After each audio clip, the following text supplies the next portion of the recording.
Good evening. James Eason, lifelong resident of Montclair. The one thing that Montclair does not have is open space. We all know that.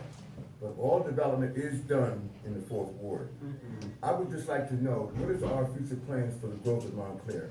Living here all of my life, this was a township. With all of the people coming in, this is going to become the city of Montclair or what? You're talking about 1,000 here, 1,000 here.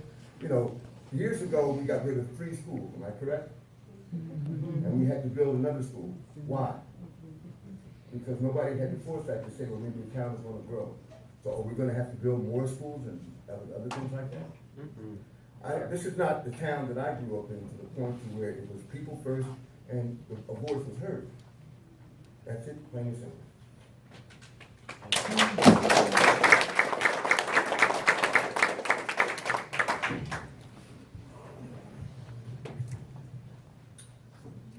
Martin Schwartz, 83 South Fullerton, member of the Planning Board.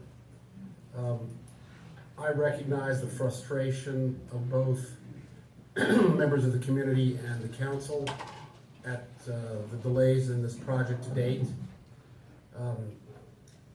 We made a wholehearted effort to try and bring the municipal complex down to this area, and for what seems a variety of reasons it didn't quite work out. But I urge that we not engage in a fast track process here that lends itself to mistakes. Perhaps in retrospect, we should have insisted that some supermarket be brought into the space to be retained. And one of my colleagues at the planning board last night reminded us that there are some companies that have a model for short-term leases that provide food selling, fresh direct, and that maybe still, given what needs to be done for the development period, they could be brought in, and I think that should be fully explored to solve the immediate community need. But I urge that we not fast track this process.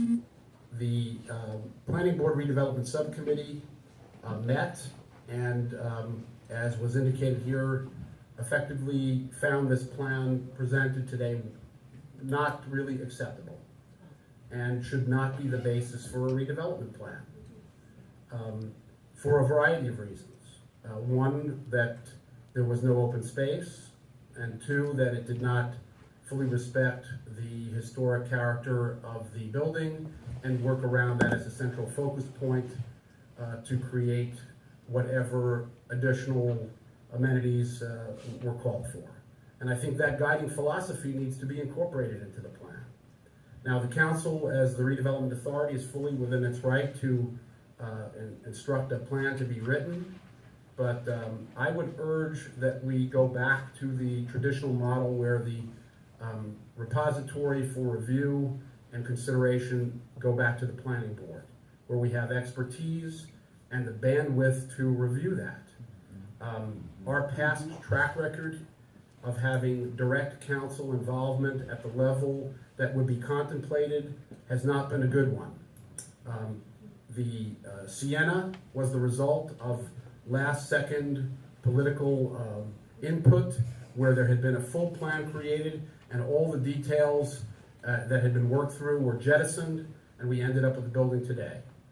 Politics caused the Valley and Bloom site largely, where had more consideration for details been considered, we might not have had that particular structure.